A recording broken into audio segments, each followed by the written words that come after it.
Good morning, travelers and plumbers. There's a little update video on chores completed. Here's our silcock, frost-free. We've got it pretty much level and nice, up and down. And when you get a brand new faucet, when you close it, first let's open it. And on a frost-free, when you shut it off, it's draining. It drains a little bit. That's that long tube that's full of water when you shut it off. And when you shut it off, you want to feel it kind of squish. You want it soft. If you close it and it feels hard, that washer up in there is getting smashed, mashed. It's old, it's hard. But these fresh ones, brand new, as you close it, you'll feel it kind of soft. And stop before you torque it all the way down. Don't, these brand new ones with the new washer in there, just ease it tight until it shuts off, and don't wrench on it real hard. You'll destroy that washer up in there. You might also notice, excuse me, my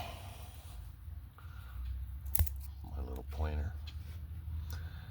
Proper installation means screwing this thing to the wall, not just sticking foam in there to secure it. I know you new plumbers want to do that and get to lunch. Also, forget the Phillips head. The stainless Phillips heads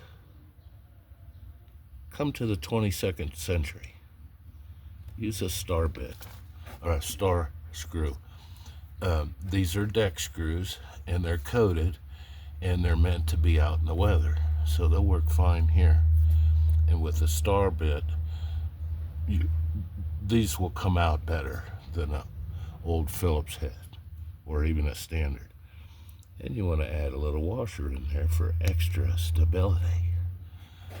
The washer back here, the gasket kind of thing, is in place, and it tilts the top forward, so that tube that's back in there is at an angle to allow the water to drip out. If you mount this flush and that tube is parallel, that water will never drain out and possible freeze.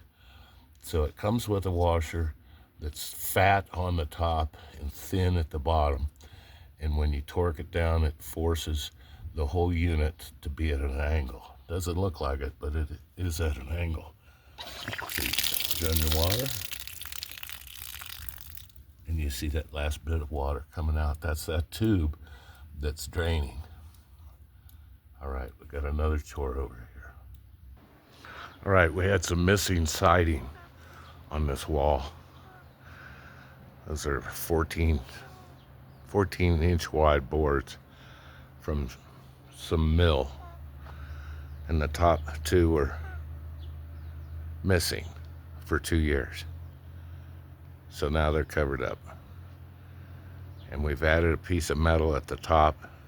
It's not really made for this, but it will do the job. And the last thing on this wall I need to do is trim this out. Put a trim board on that face, clean that up. May have to rip a board, and that'll finish that up. One more chore. How about a little van maintenance? The old G20 needs a little maintenance. What are we doing? We're doing tie rods. You see the tie rod? It's nice and shiny. We're using the Master Pro undercar. I don't know where that's from, but that's a new one. It's got the nice boot. Comes with a Zerk fitting. for greasing it. Let me show you where it goes. Here we are. It's the front end, just inside the driver's wheel tire. Here's where it's connected. It's threaded into this coupling. You have an outer rod and an inner rod. And I've got it dusty already.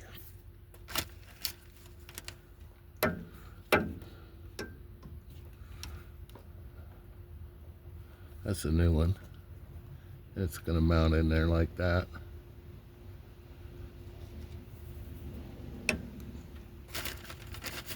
You get 4 pieces. There'll be 1, and then the inner rod is up in here. I'm told to take the inner rod bolt off first. This one here, loosen this up. You don't have to jack up the van. You don't have to take off the tires. Just do it all on the ground. Undo this nut here, get that apart, and then come over and take it off on that side. You might need a pickle fork to get this off, but you can see it's pretty, it's only 30 years old, come on. It's pretty messed up. So undo that crown nut with the cotter pin and mash that thing up. You'll be bouncing your hammer off of this, forcing it up out of its little home. And do the other side. And the critical part on this operation is to measure and count these threads. These threads and the threads over here. You want to make sure when you add your parts to this coupling, you have the same amount of threads here and the same amount of threads here. If you don't, you're going to need a front end alignment. So we'll count the threads and we'll mark them, and we'll add this piece to our coupling with just the right amount of threads right here. Put it all back together, you shouldn't have a problem. It causes wear and tear on the tires if it's not right. And now, also, right here in front of you, is this bushing for the sway bar. On the G20, the sway bar does not have an end link. Just on the other side of this bushing, this 1-inch bar stops. It just ends. There's nothing connected to it. A lot of suspensions have what's called an end link, and it's a series of bolts and bushings that go through the control arm. But the G20 only has 4 bushings holding the thing together. There's a bushing, and the bushing, and another bushing. So I've replaced those, but that didn't correct my problem. What was my problem? Well, with the tie rods wore out, when you go downhill and you're applying brakes, I mean downhill, like a 7% grade on these mountains, it produces a wobble because that link is wore out. When you mash on the brakes, it causes the front end to jiggle, and the higher the speed, the higher the jiggle. So you have to pull over to the side and do about 20 miles an hour going 5 miles down the mountain to eliminate the wobble. So we're going to eliminate the wobble with some new parts. I think it was about $150 for everything. So parts are available. It took a day to get them, so they're not unusual. You know, they're not rare. This old Chevy stuff is still around. Stuff is still being made. And some of these parts will work on a truck or a Impala or whatever GM. They're kind of interchangeable. So we're just eliminating some things to get rid of the wobble. We've got a trip coming up. We're going to be coming down mountains. Going up mountains, no problem. On the flats, no problem. There's no jiggle, no wiggle, no high-speed wobble, no death wobble, they call it. But coming downhill 45 to 60 miles an hour apply the brakes pretty good, and you got to wobble.